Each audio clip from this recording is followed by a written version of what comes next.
Greetings, ladies and gentlemen, my name is HTO Mario, and in this video I'm going to talk about some of the new patch changes and what it means for Terran in Heart of the Swarm. Also, I'm going to be playing a game as random on the Heart of the Swarm live server. This is not on the Legacy of the Void beta. I wish I could be playing random more often, and we actually get Terran, which is quite funny. How are my settings? I think I changed them. Let's change the color with Alt F. Oh, yes. Alt F. Alright, camera hotkeys. Shift F1, Shift F2, Shift F3. And this is the 9th SUV, so we do not have to rally the front, and his race is Protoss. Terran against Protoss. Anyway, I wish I could play random more often. I'm a bit of an achievement whore, for those of you who don't know it. Once I really get into a game, I thoroughly love, working on achievements. Especially in StarCraft, all the random achievements are definitely fun to try to obtain. I've dabbled in it, but I haven't had a lot of time since my children have been born to really work on it. I got like a quick head start when the game first came out. But other than that, I had to slow down probably about 3 years back. Oh, damn, he's already scouted me.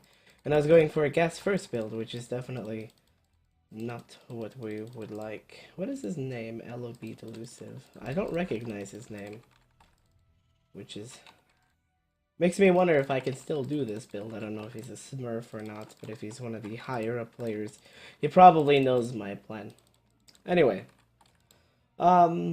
I know I've produced a lot of content lately. My wrist isn't doing so well. My appointments to have it properly looked at is in June. It was the earliest it was available. Regardless, I will be with you guys, making videos, streaming now and then. So thank you for supporting me. Just have to take care of numero uno and make sure that there's no permanent damage to my wrist.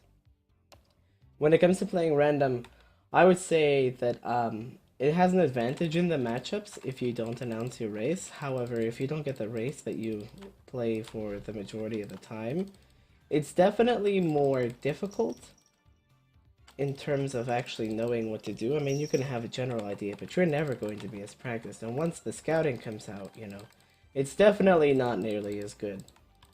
Also, we like one supply depot at the front in case he proxies us, but since we're out of practice, we didn't actually check for the proxy, which is definitely bad. So we're gonna send one Marine out to look for any close by proxies. As you can see, he's gonna go check over here and then come back. Probably for a Stargate.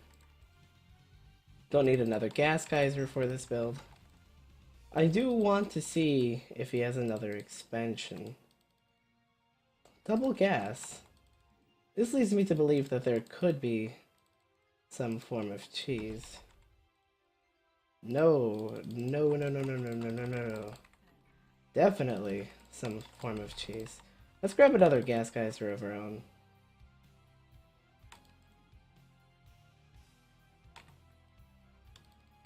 Need to make sure that we check everything.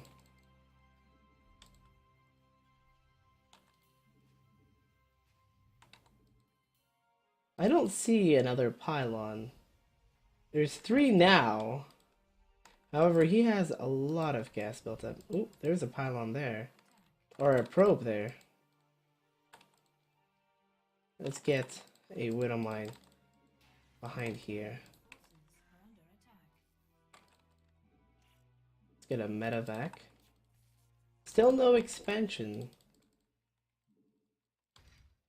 And I think we're going to need... That's interesting. Is this a 4-gate? This is a peculiar 4-gate. I mean, he's chrono boosting it, but he's got a lot of gas. Any Dark Templar is about a minute away. Oops, I did not need that to do that, actually.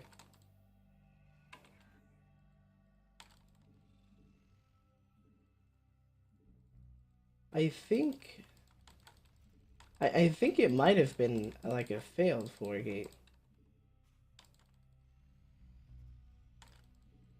I would really like a siege tank. We have quite a bit of gas, but I was kind of expecting a little bit more in terms of needing to get detection or anything, but I think we can delay the Raven a little bit because we have a scan.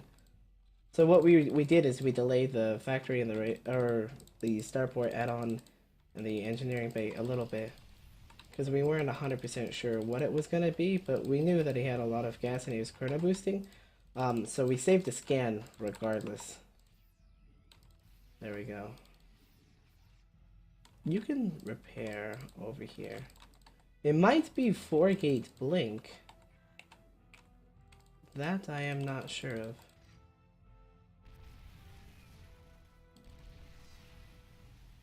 It definitely looks like we're gonna win this game. He's trying to snipe the...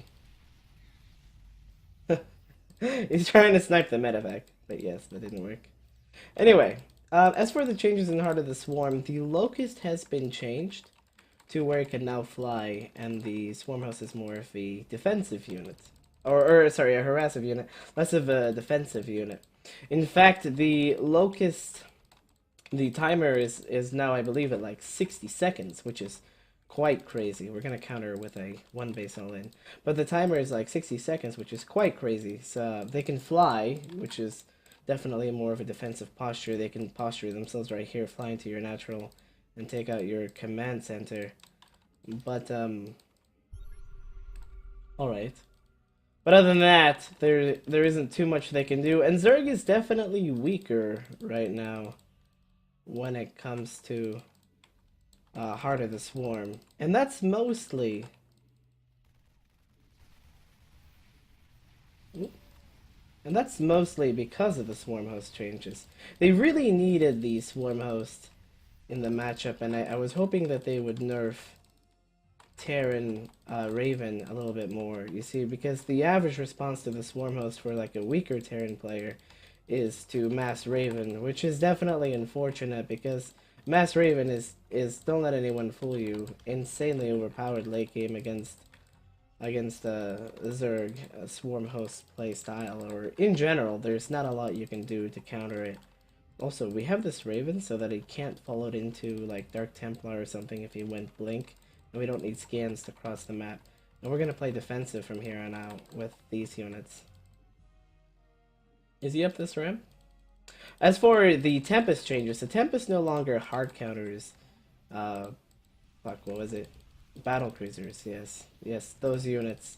Those manly beefcake units, which I didn't even really remember because we used them so little.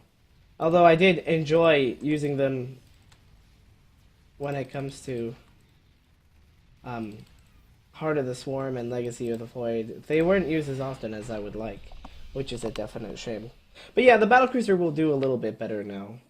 So don't get me wrong, you still have an obscene amount of all-ins to beat before you can get to the late game and turn against Protoss. However, once you're there, you now have more of a viable tier 3 unit with some light Raven and other unit support. I personally am excited for this, although we know this won't really matter for Legacy of the Void because Tempests don't shoot up. They instead have a spellcasting ability that does, I think, about 550 damage, and over a lengthy amount of time too. I think you have plenty of time to repair it, easily allowing the units to be repaired, but still getting some damage eventually. I mean, if they're fighting a lot or trying to push into you, it might be a way to push them back. Yeah, so... Anyway, I hope you guys enjoyed this game of air quote random, and I will be back. Thank you guys for watching. It's Mario signing up.